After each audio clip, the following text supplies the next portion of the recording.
Welcome to Business English Podcast. We're all about helping you unlock that communication power to really crush your professional goals. That's right. So today, we're taking a deep dive Ooh, a deep dive. into leadership communication. I like it. Specifically, we're looking at this episode called How to Speak Like a Leader. 10 powerful communication techniques that command respect. Sounds intense. It is. It's about how those top CEOs and execs use communication to inspire, motivate, and lead effectively. Powerful stuff. So get ready, because we're going to learn some seriously actionable techniques. Actionable, love that. Backed by, real research and real-world examples that you can use right away. Yeah, these techniques can be total game changers. Total game changer. When it comes to, leading teams, giving those killer presentations. And just getting your message across in a way that's clear and persuasive. Clear and persuasive. We're going to uncover those subtle nuances of communication that can make all the difference. All the difference. So first up, We're tackling direction giving. Okay. That essential skill of making sure everyone's on the same page. Right. Then we'll explore the art of motivation. Ooh, motivation. How to light that fire under your team to get those amazing results. Amazing results. After that, we're diving into the Leadership Voice Toolkit. Okay. Uncovering the science behind a powerful leadership voice. The science. I like it. And that's just the beginning. There's more. Oh, there's so much more. We're also going to explore the fascinating world of virtual leadership communication. Virtual. That's key these days. Mastering the art of connecting and engaging in a digital world. So important. Plus, we'll give you the tools you need for crisis communication. Crisis communication. So you can navigate those tricky situations with confidence and clarity. Confidence and clarity. I like the sound of that. So let's jump right in with direction giving. Okay, direction giving. You might think it's pretty straightforward. Yeah, seems simple enough. But there's a surprising fact that highlights just how important communication is in leadership. I'm listening. Top CEOs actually spend a whopping 75% of their time communicating. 75%. Wow. And the way they give directions, Yeah. well, that can make or break a team's success. It's true. So it's not just about barking orders, right? No, definitely not. It's about guiding, inspiring, fostering a sense of ownership. Ownership. Yeah. Think about it. How many times have you given directions that were just misinterpreted? Too many times. Or just didn't seem to land with your team? It's like they're hearing a different language. Exactly. There's a real art to it.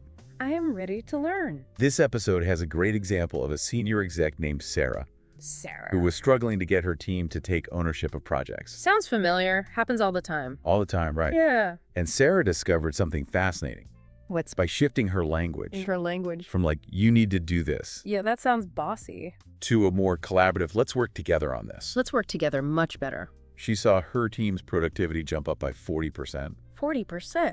That's amazing. It's about empowering your team, Empower. not dictating to them. I see. So it's not about being the boss. It's about making them feel like they're part of the solution. Part of the solution. And it all starts with how you give those directions. It's all in the delivery. It's the delivery. And what's fascinating is that even little cues in your voice, Little cues. your tone, your pace, can completely change how your message is received. It's true. The way you say something can be just as important as what you say. Exactly. Linguists call these prosodic leadership markers. Prosodic leadership markers. And they're incredibly powerful. Powerful. Think of it like a conductor leading an orchestra. Oh, I like that analogy. Every gesture, every shift in tempo Tempo. influences how the music comes together. It's the same with your voice. A slight change in pitch can convey authority, while a softer tone can build trust and rapport. Makes sense. So for everyone listening out there, think about how you typically give directions. Could subtle shifts in your approach make a difference in how your team responds? It's definitely food for thought. Food for thought. Now let's move on to motivation. Motivation. That elusive force that can really propel teams to greatness. And here's where things get interesting. Research shows that you only have 8 seconds 8 seconds. to capture your team's attention in a motivational speech. That's barely enough time to say hello. I know, right? 8 seconds. That's a tiny window to make an impact. So how do you cut through the noise and actually inspire people in such a short time frame? Well, it's all about understanding how our brains process motivation. The episode talks about something called linguistic elevation patterns, Linguistic elevation patterns. which are basically specific ways of structuring language to evoke feelings of inspiration and drive. So it's not just about using positive words, it's about using them in a strategic way that really resonates with your audience. Exactly. Think about Martin Luther King Jr.'s I Have a Dream speech. Well, a classic. It's a masterpiece of motivational speaking, and it wasn't just the content. It was the masterful use of language, those linguistic elevation patterns that made it so unforgettable and impactful. We can all learn a lot from the greats. We can. So what are some specific examples of these linguistic elevation patterns? How can we actually use them to motivate our teams? Well, one powerful technique is temporal contrasting. Temporal contrasting. It involves presenting challenges and opportunities side by side Side by side. in a way that literally rewires how our brains process motivation. Rewiring our brains. That sounds intense. It is intense, but think of it like this. You're not just focusing on the obstacles, you're also highlighting the amazing possibilities that lie ahead. Oh, so you're shifting the focus from the negative to the positive. Exactly. It helps people shift their perspective from dwelling on the negative to embracing the potential for growth and achievement. I can see how that would be incredibly motivating, especially when you're facing tough times. Especially when you're facing tough times. Does the episode give any real-world examples of this in action? Absolutely.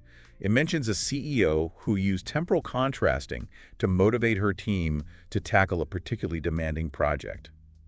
By framing the project as a challenge with incredible rewards, she saw her team's voluntary overtime increase by 60%. 60%, that's remarkable. It is remarkable. So by changing how she talked about the project, Just changing how she talked about it. she actually inspired her team to go above and beyond. That's the power of language, isn't it? It truly is. And it all comes down to understanding the psychology behind motivation and using language strategically to tap into those deep-seated desires for purpose and achievement. So far, we've covered direction giving Direction giving. and motivation. Motivation. Two essential pillars of leadership communication. Two essential pillars. What's next on our journey to becoming more effective communicators? Well, now we'll shift gears and explore the Leadership Voice Toolkit, Leadership Voice Toolkit.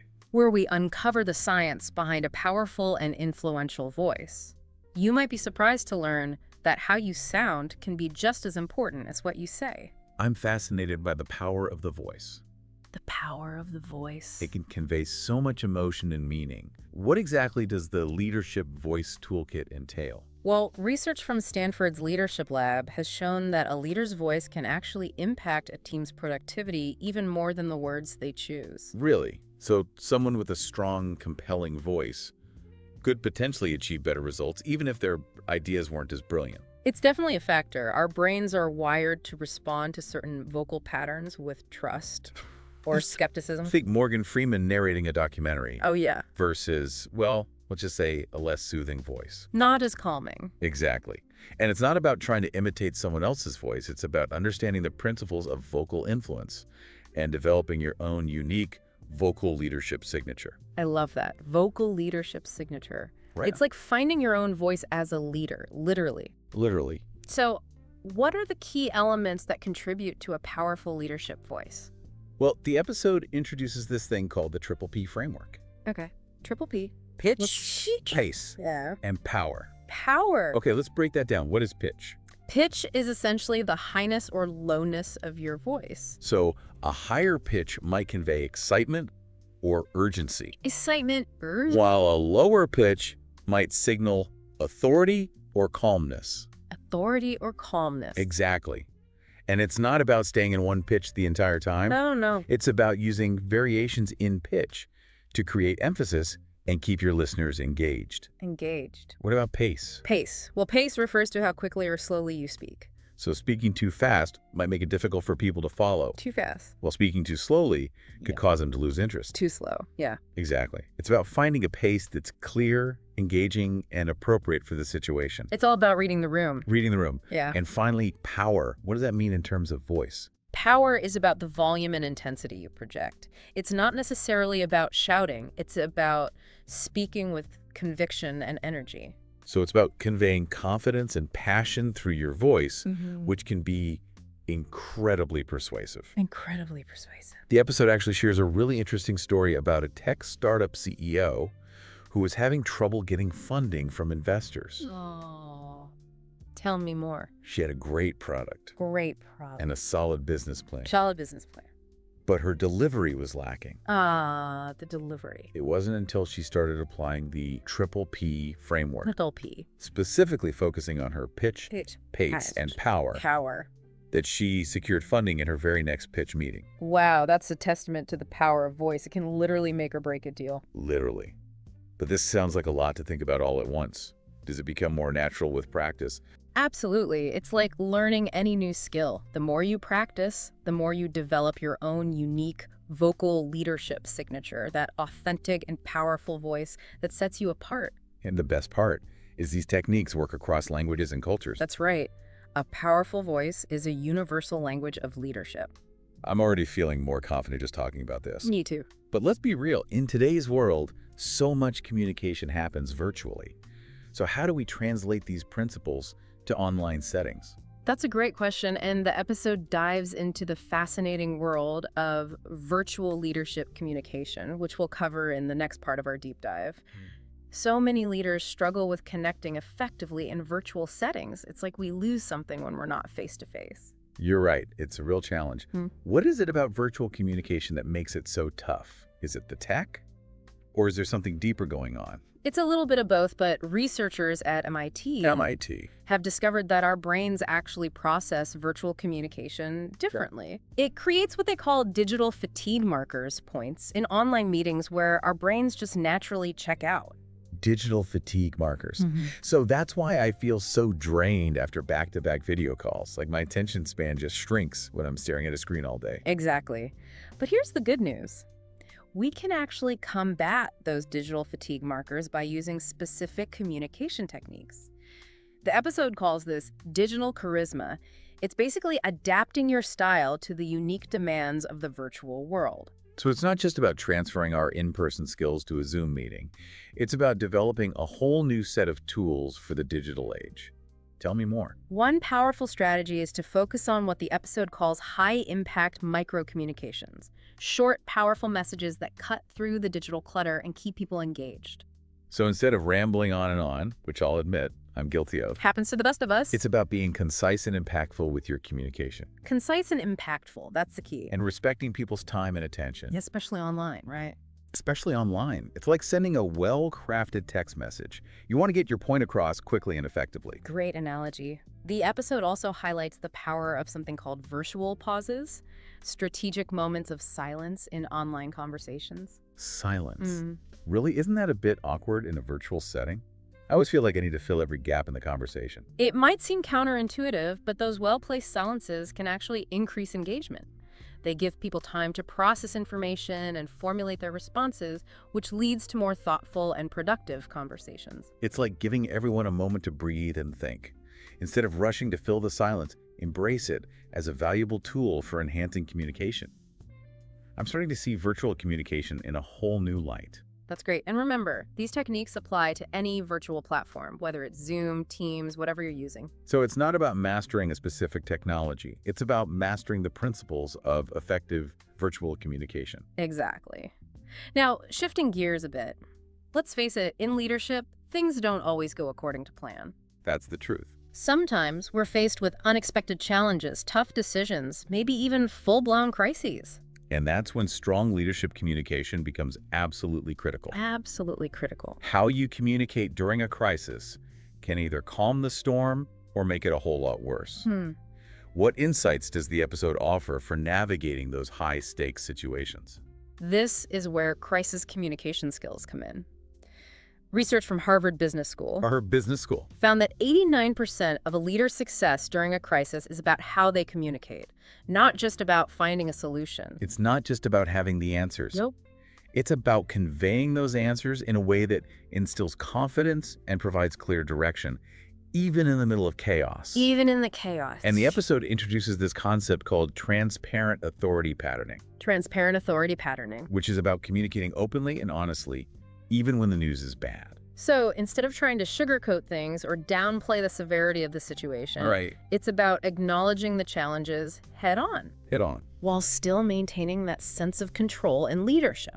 Be transparent, but don't create panic. It's a tough balance to strike. It is a tough balance, but it's essential for maintaining trust and credibility. How do you find that balance? Are there specific techniques to achieve that transparent authority?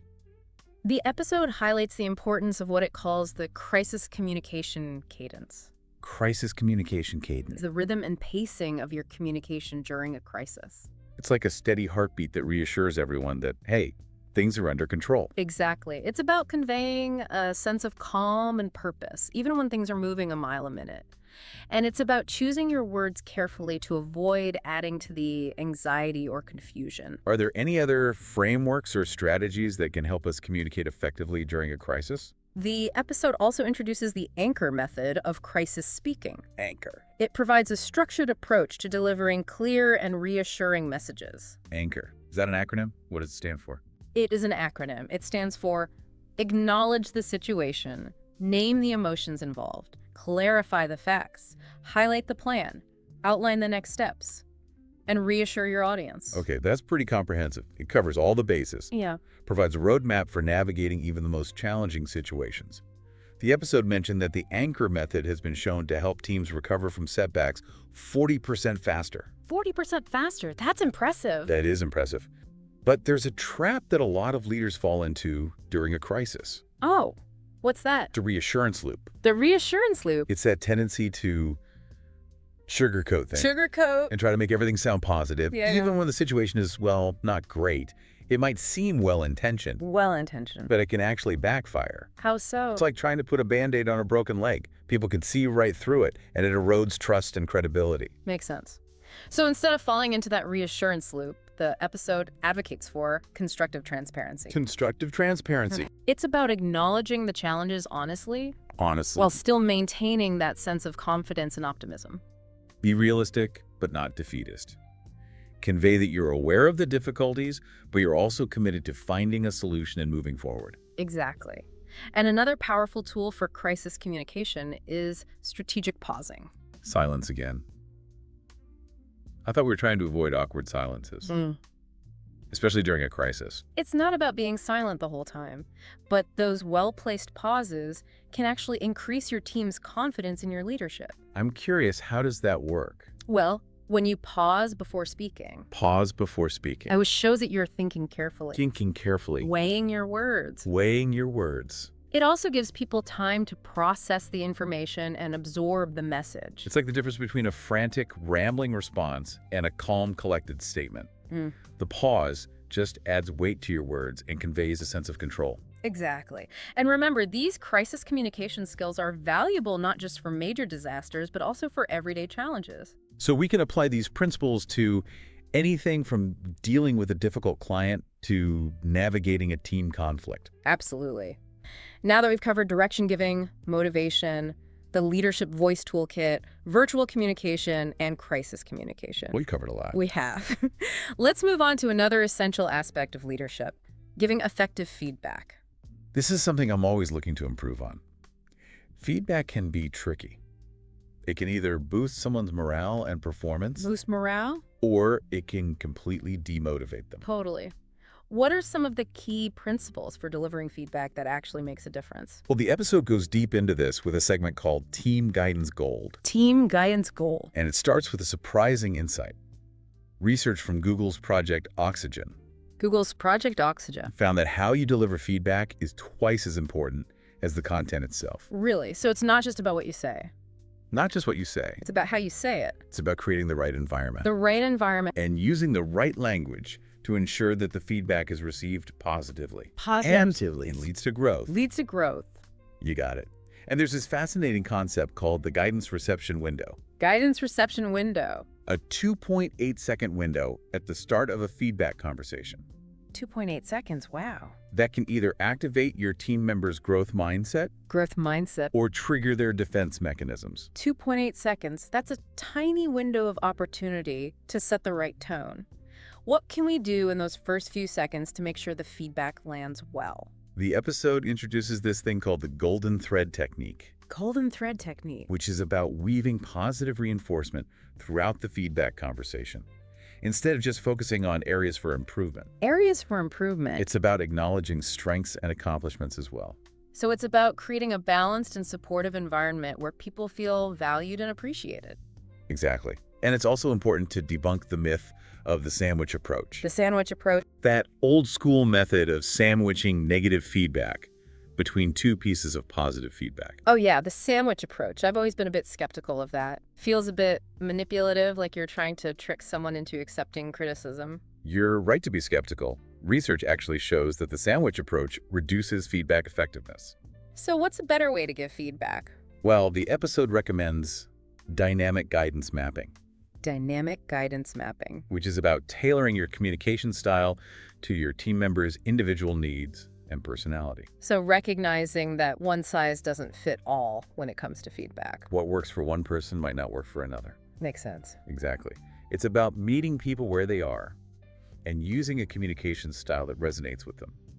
And the episode also introduces the Catalyst Communication Framework, The Catalyst Communication Framework. a comprehensive approach to giving feedback that fosters both growth and accountability. Tell me more about the Catalyst Communication Framework. What does it involve?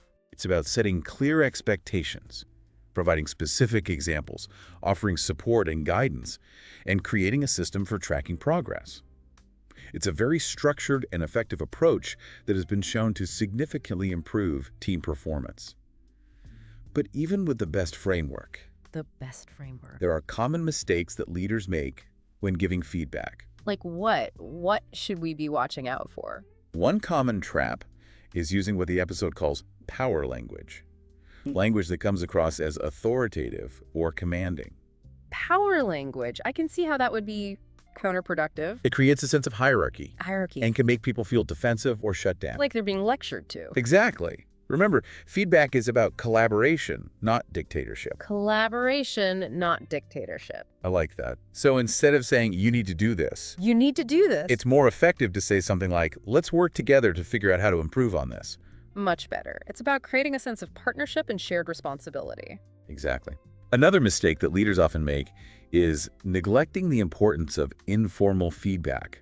Those brief, unscheduled moments of guidance that happen, in the hallways In the hallway. or during casual conversations. Those little moments can be surprisingly impactful. The episode calls this corridor coaching. Corridor coaching, love it. Those seemingly small moments can actually be incredibly powerful. They can. It's like those little nudges and reminders that help us stay on track. Exactly.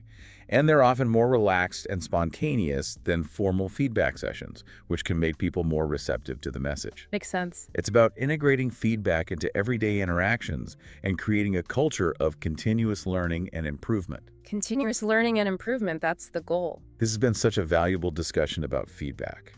I feel much more equipped to provide guidance that's both supportive and effective. Me too. Now, let's move on to a topic we can all relate to. Those meetings that feel like a black hole of productivity. Tell me about it. So many meetings, so little time. What insights does the episode offer for transforming those dreaded gatherings into something more, dare I say, engaging and productive? That's where meeting facilitation mastery comes in. And the first thing to understand is the sheer scale of the problem. Research from Wharton Business School Gordon? found that a staggering 71% of meetings are considered unproductive. Wow, that's a lot of wasted time and energy. It is. But the good news is that with effective meeting facilitation, we can turn those unproductive hours into valuable opportunities for collaboration and innovation.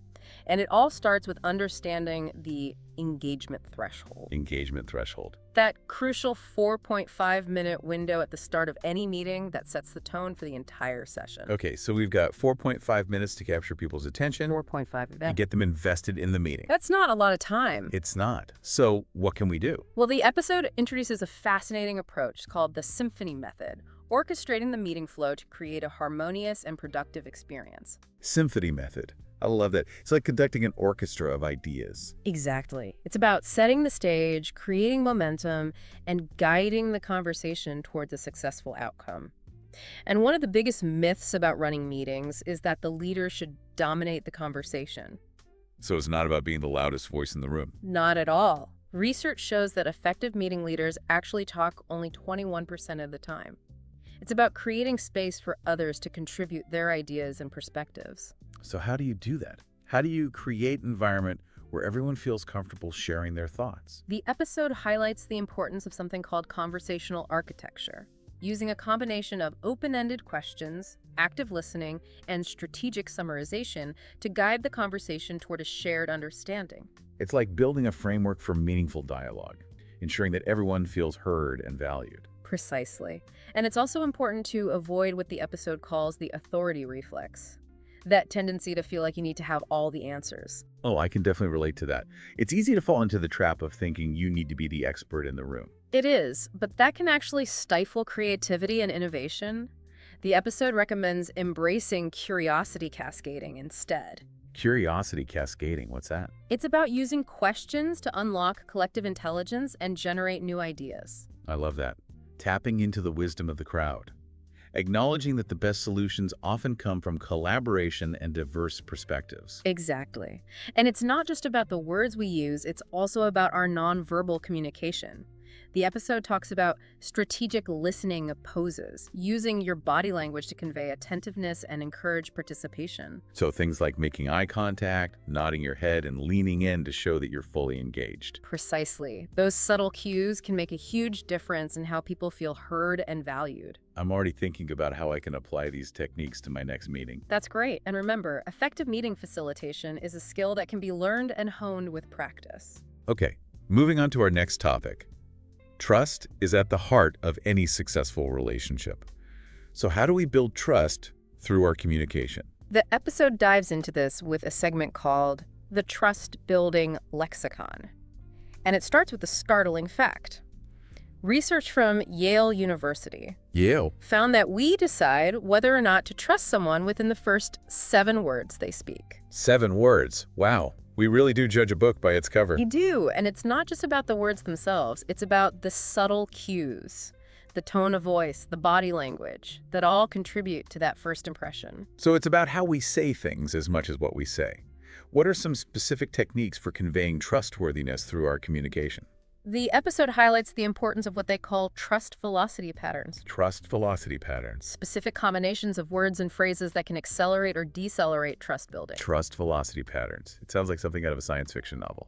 It does, but it's based on real research. It's about understanding how our brains process trust cues and using language strategically to create those positive associations. I'm curious, what are some examples of these trust velocity patterns? How can we actually use them in our day-to-day interactions? The episode shares a great example of a senior executive who is tasked with integrating 2 teams after a merger. She used something called the transparent authority framework to quickly build trust with the newly merged team. The transparent authority framework. It's about communicating openly and honestly, sharing information freely, acknowledging both strengths and weaknesses, and demonstrating a willingness to be vulnerable. So be authentic, be human, don't try to project an image of perfection. Exactly. Trying to appear perfect can actually backfire. It can make you seem distant and untrustworthy. It's like that saying, people don't care how much you know until they know how much you care. Exactly. And it's not just about grand gestures or formal pronouncements. It's about those small, everyday interactions. The episode calls these micro-moment exchanges, and they're incredibly important for building lasting trust. So it's about being consistent in our communication. Consistent. Demonstrating trustworthiness in every interaction, no matter how small. Big or small, trust is built in the little moments. It's an ongoing process, not a one-time event. The episode also emphasizes the importance of the authentic resonance method. Authentic resonance method. It's about aligning your words with your actions and your values, communicating in a way that feels genuine and authentic, not forced or contrived. Walking the talk, people can spot a fake from a mile away. They can. Another key element of building trust is creating an environment where people feel safe to speak up and share their ideas. Psychological safety. We talked about that earlier in the context of feedback. Right, psychological safety. The episode calls it psychological safety signaling, using your language and nonverbal cues to convey that it's okay to take risks and make mistakes. It's about creating a culture of openness and acceptance, where people feel comfortable being themselves, sharing their thoughts and feelings without fear of judgment. And it starts with avoiding what the episode calls power language. That language that comes across as, authoritarian or command feel. Power language. Got it. So instead of saying you need to do this, You need to do this. it's more effective to say something like, what are your thoughts on this?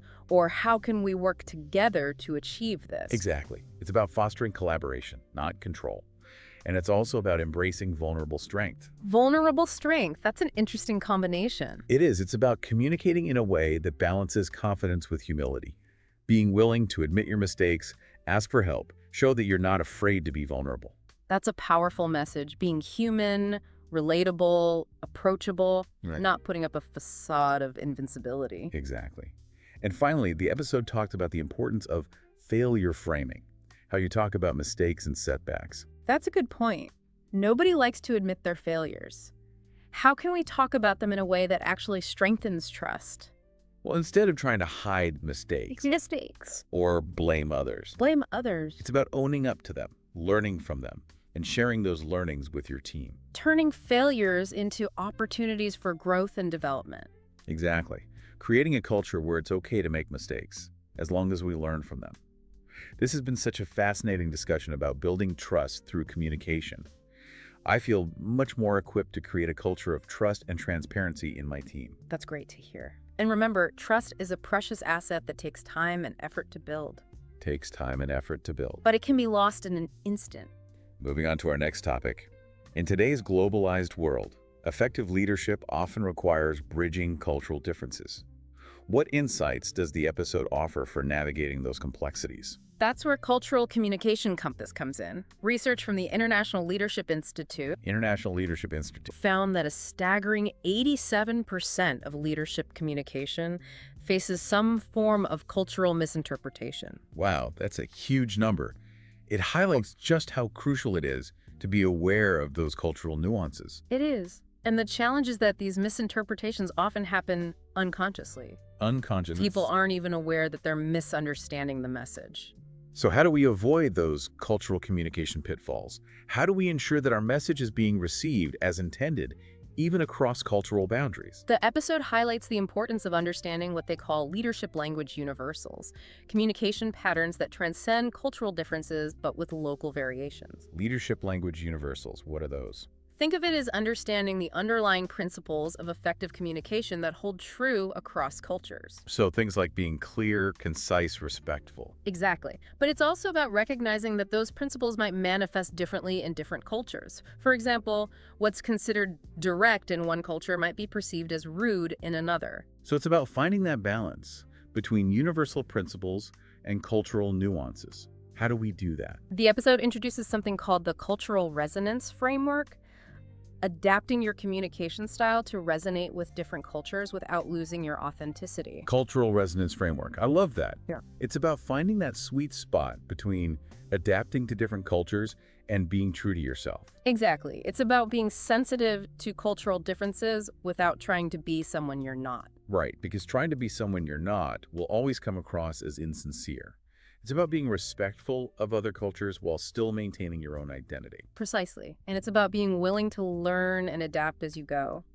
What other aspects of cultural communication should leaders be aware of? The episode emphasizes the importance of what it calls microcultural moments, those small, subtle interactions that can either bridge or widen cultural gaps. Microcultural moments. Okay, I'm intrigued. What are those? It's about being aware of those small cues and signals that convey meaning in different cultures. So things like body language, tone of voice, even the way we use silence. Exactly. Those small details can make a huge difference in how our message is received. Culture is often expressed through those subtle nuances, isn't it? It is, and it's about being observant and respectful of those nuances. The episode mentions a compelling example of a Silicon Valley executive Silicon Valley who executive. struggled to lead a globally diverse team. A globally diverse team. Yeah, that can be tough. It can. What did he do to improve team alignment and collaboration across different cultures? He implemented something called the Global Synergy Protocol, a framework for fostering cross-cultural understanding and collaboration. Global Synergy Protocol. Tell me more. What does it involve? It's about creating a shared language and a common ground for working together. It's about recognizing and leveraging the strengths of each culture while also finding ways to bridge the gaps. Diversity is a strength, but only if we can harness it effectively. Absolutely. And it's about creating a culture of inclusivity and respect where everyone feels valued and heard. But even with the best intentions, it's easy to make mistakes when communicating across cultures. For sure. What are some common traps that leaders should be aware of? One common trap is what the episode calls cultural overcorrection. It's when leaders try so hard to adapt that they actually lose their authenticity. Cultural overcorrection. I can see how that would happen. Trying too hard to fit in can backfire because it comes across as insincere. Exactly. So it's about finding that balance between adapting and being true to yourself. The episode recommends what it calls authentic adaptation, being respectful of cultural differences while still maintaining your own unique voice. Authentic adaptation. I love that. It's about being true to yourself while also being sensitive to the needs of others. Precisely. It's about finding that sweet spot between cultural sensitivity and personal integrity. Are there any other nuances of cross-cultural communication that we should be aware of? I'm all ears. The episode highlights the importance of being mindful of cultural pause patterns, the ways in which different cultures use silence and timing in conversation. Cultural pause patterns. Okay, this is fascinating. It's about recognizing that silence can have different meanings in different cultures. So in some cultures, silence might be a sign of respect, while in others it might be seen as awkward or uncomfortable. Exactly. And it's about being sensitive to those nuances. So how do we avoid making faux pas when it comes to these cultural pause patterns? Pay attention to those nonverbal cues. Nonverbal cues. And be willing to adjust your communication style as needed. Be observant and adaptable. Exactly. Be a good listener. Good listener. And a respectful communicator. This has been such an eye-opening discussion about cross-cultural communication. It's a complex topic, but the rewards of mastering it are huge. They are. Speaking of mastering skills, in today's competitive world, standing out as a leader requires more than just technical expertise. Absolutely. It's about cultivating that intangible quality that commands attention and inspires confidence. Executive presence. Executive presence. That elusive quality that makes some leaders just seem larger than life. What insights does the episode offer for developing executive presence, particularly in the way we speak? That's where executive presence in speech comes in. And it starts with understanding that executive presence is not some innate quality that you either have or you don't. So it's not just about being born with charisma. Not at all. In fact, research from the Center for Talent Innovation found that executive presence drives a full 26% of promotion decisions. 26%? Yet only 8% of leaders have truly mastered it. That's encouraging. It means that executive presence is a skill that can be learned and developed. Exactly. And the episode dives into what it calls presence programming. Presence programming. Understanding how our speech patterns, both verbal and nonverbal, create an impression of authority. It's like we're all broadcasting these executive presence vibes, whether we realize it or not. You got it. And some people are just better at tuning their signal. So how do we fine-tune our signal? What specific techniques can we use to enhance our executive presence? The episode talks about something called authority harmonics, vocal patterns that trigger what they call the leadership recognition response in our brains. Authority harmonics. Okay, tell me more about that. It's about using our voices to convey confidence, credibility, and power. So things like speaking with a clear and strong voice, using varied inflection, and projecting our voices effectively. But it's not just about being loud and assertive. Right. There's a difference between confidence and arrogance. Exactly. In fact, the episode talks about the quiet power principle, the idea that true executive presence often comes from a measured, controlled way of speaking. I can think of several leaders who embody that quiet power. They don't need to shout to be heard. They just radiate authority through their calm and collected demeanor. But I'm guessing this doesn't come naturally to everyone. You're right, it doesn't. But that's the beauty of it. These are skills you can learn and practice. The episode mentions a framework called the Gravitas Grid that can help you map out your communication style and see where you can adjust to enhance your presence. A grid. Now you've really got my attention. I love a good visual framework. It's a simple but powerful tool. It basically looks at two dimensions: warmth and competence. And it plots how you come across in terms of those qualities. And the ideal leadership style, you guessed it, falls in the upper right quadrant of the grid. High warmth and high competence. You need people to trust you and believe you know what you're doing. Exactly. Too much warmth, and you might seem like a pushover. Too much competence, and you risk coming off as cold or arrogant. And here's where it gets really interesting. The episode talks about how even introverted leaders can project executive presence. It's not about being the loudest person in the room. It's about being clear, confident, and commanding respect through the way you communicate. So regardless of your personality type, you can cultivate executive presence through intentional and skillful communication. What a powerful message. But before we wrap up our deep dive, I'm curious about one more thing. All of these techniques are incredibly valuable, but it can be overwhelming to try to implement them all at once. Where should we start? What advice does the episode offer for putting these principles into practice? It can feel like drinking from a fire hose. Where do you even begin to apply all these amazing techniques? The episode emphasizes the importance of something called strategic communication layering. Strategic communication layering. It's about combining different techniques to create a powerful and impactful communication style. And the key takeaway is that no single technique is a magic bullet. But when you start layering these different approaches, you create a synergy that amplifies your impact. So it's like having a toolbox full of communication skills and knowing which tools to use in different situations. Exactly. It's about being adaptable, being responsive to the needs of the moment, and being willing to experiment, try new things, to see what works best for you. That's great advice. But with so many techniques to choose from, where do you even start? The episode suggests picking one or two techniques One or two. that resonate with you Resonate. and practicing them until they become second nature. So start small, master the basics, and then gradually layer in more advanced techniques as you gain confidence. Exactly.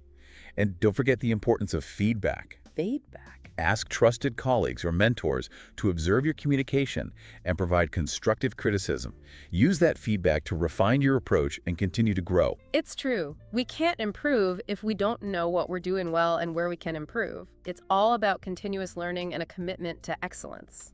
This deep dive has been a revelation. I feel so much more equipped to communicate effectively as a leader. That's fantastic to hear. And remember, leadership communication is a journey, not a destination. It's about constantly striving to improve and refine your skills. Before we wrap up, is there anything else you'd like to share about leadership communication? Any final nuggets of wisdom? One of the most important things to remember is that leadership communication is not about being perfect. Not about being perfect. It's about being authentic, intentional. And adaptable. I love that. Authentic, intentional, and adaptable. Those are fantastic words to live by. And never forget that communication is a powerful tool that can inspire, motivate, and lead others to achieve extraordinary things. It really is. Well, this brings us to the end of our deep dive into leadership communication. Thank you so much for sharing your insights and expertise with us today. It's been my pleasure. And to all of our listeners out there, thank you for joining us on this adventure. We hope you found it valuable and insightful. If you enjoyed this episode, be sure to subscribe to our channel and hit that like button. And don't forget to share it with your friends, colleagues, and anyone else who might benefit from these powerful communication techniques. We'd love to hear your thoughts too. Leave a comment below and let us know which techniques resonated with you the most. Until next time, keep communicating, keep learning, and keep leading. And keep striving for excellence.